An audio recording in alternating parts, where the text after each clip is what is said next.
discutindo, né? Porque muita gente realmente tem medo de envelhecer, né, Fernando? Tem, né, Faria? Por quê? Porque o envelhecimento ele está muito cheio de mitos e crenças muito limitantes que a gente aprende na nossa infância, com os nossos pais, com os nossos avós, entendeu?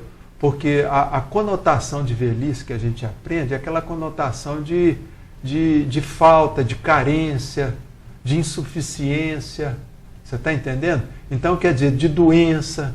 Então, a gente aprende isso. Então, quer dizer, a gente tem que procurar olhar pelo lado positivo da coisa. Por quê? Porque a ciência avançou muito, viu, Faria?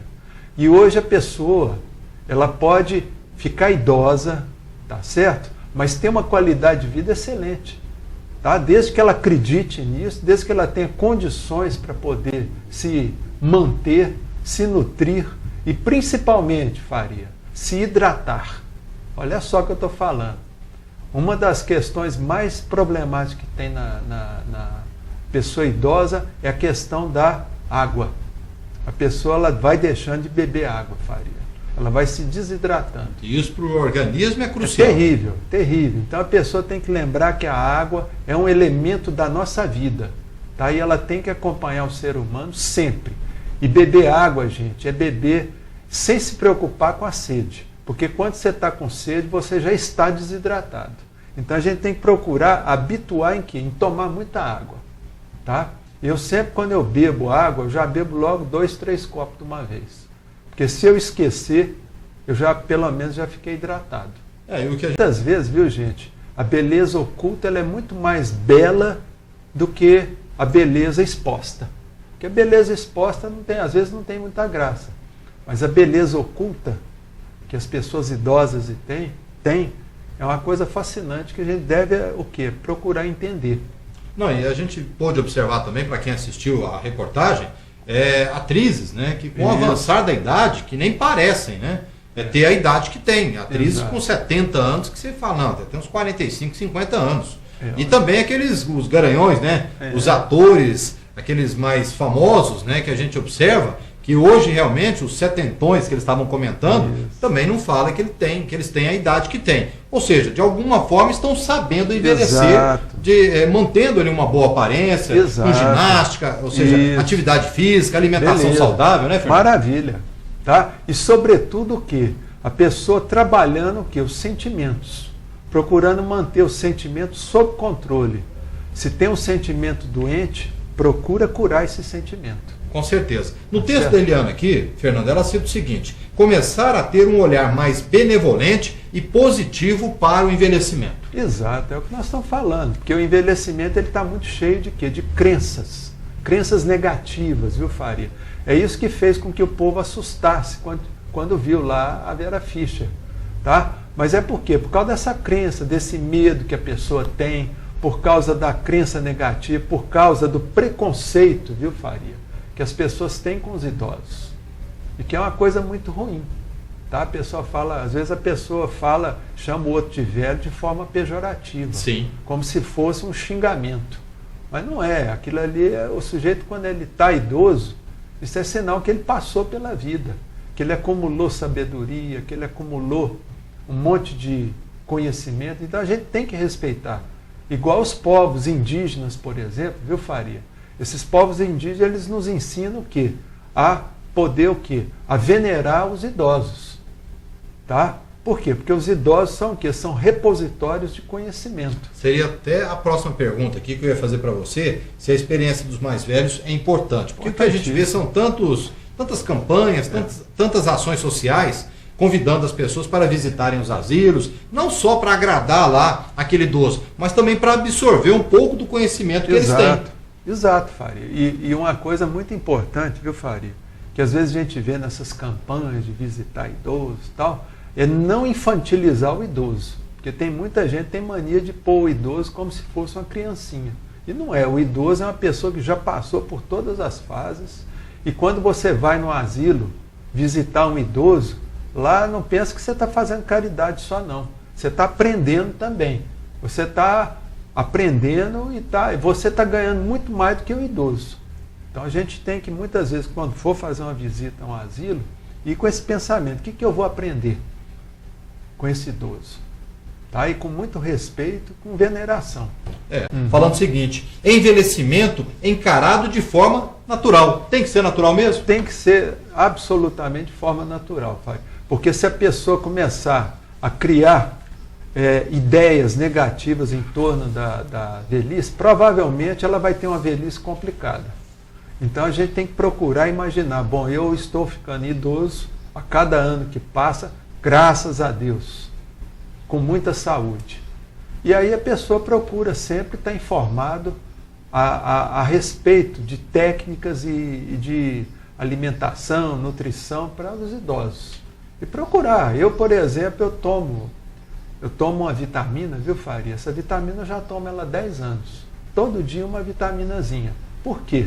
Porque a gente sabe que o nosso trato intestinal, lá na luz do nosso intestino, onde acontece a absorção de alimento, absorção de vitaminas dos alimentos, com os anos, Faria, aquele trato intestinal, ele vai ficando mais difícil de absorver os nutrientes. Então a gente tem que procurar, depois de uma certa idade, principalmente depois dos 40, depois dos 35, fazer uma complementação alimentar com vitaminas. Ou seja, a função dele vai ficando um pouco comprometida. Porque então tudo vai envelhecendo. Tem que fortalecer. Exato, porque tudo vai envelhecendo. A audição nossa vai diminuindo, a visão vai diminuindo, tá certo?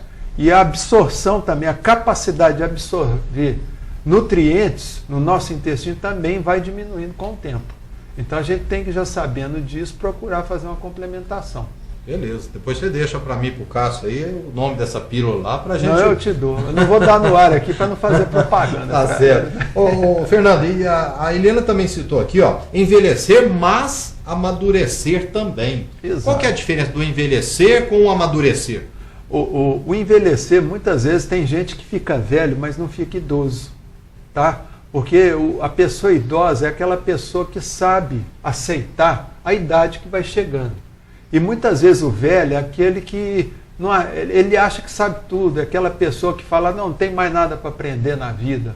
O indivíduo, quando ele diz que não tem mais nada para aprender na vida, ele está escrevendo na testa dele a sentença de morte dele. Tá, a sentença. Isso aí é um indivíduo que vai morrer logo. Porque na vida a gente tem que procurar, mesmo estando idoso, procurar ter objetivos, ter um plano B na vida. O que eu vou fazer depois de idoso? Eu vou aposentar e vou continuar no meu trabalho. Qual é o meu trabalho? Bom, eu tenho um trabalho liberal, eu vou continuar fazendo ele. Então, por exemplo, você tem que estar sempre com plano e com ideia. Tá? Nunca deixar de sonhar, porque o sonho é que dá o colorido à vida. É o que dá o viço à vida, é o sonho. Inclusive, eu já tinha separado essa pergunta aqui para você, viu, Fernando? Tá no texto lá da Eliana. Tá. Nós temos que ter aqui, ó, sempre planejar, deixar reservado o plano B para envelhecer. Exato. Sempre tem um plano B. Tem que ter uma segunda alternativa. Tem que ter uma segunda alternativa. E às vezes a pessoa, muitas vezes, ela é vamos dizer assim, um funcionário público. Ele aposenta, ele vai trabalhar na profissão dele. Qual é a profissão? Ah, não tem? Então, antes de aposentar, gente, começa a buscar um plano B para a sua idade mais avançada. Você tem que ter um plano B. Você não pode pensar, bom, eu vou ficar em casa sem ter o que fazer. Não. Você tem que falar, o que eu vou fazer? A melhor forma que tem, gente, é você pensar num trabalho que você goste. Porque às vezes a pessoa, viu, Faria, ela trabalha a vida inteira num trabalho que ela não é aquilo que é o propósito de vida dela. E muitas vezes, quando você amadurece, você chega numa idade mais avançada, você tem o direito e tem a condição, às vezes, já de poder fazer aquilo que você sempre gostou. Tá?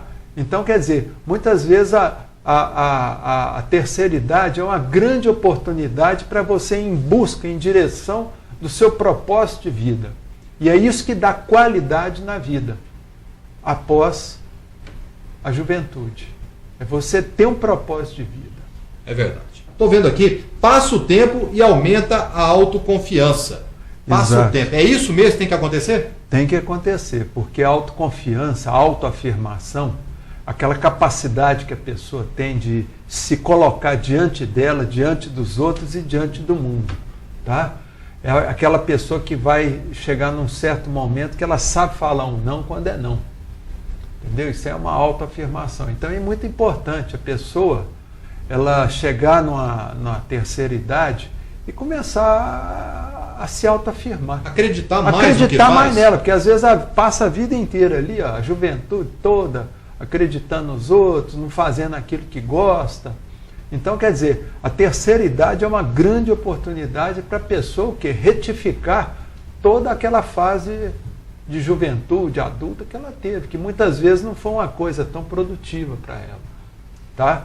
E é igual a gente está falando, o idoso ele tem que sonhar, ele tem que buscar sonhos, buscar novos projetos, ter um plano B na vida, tá certo?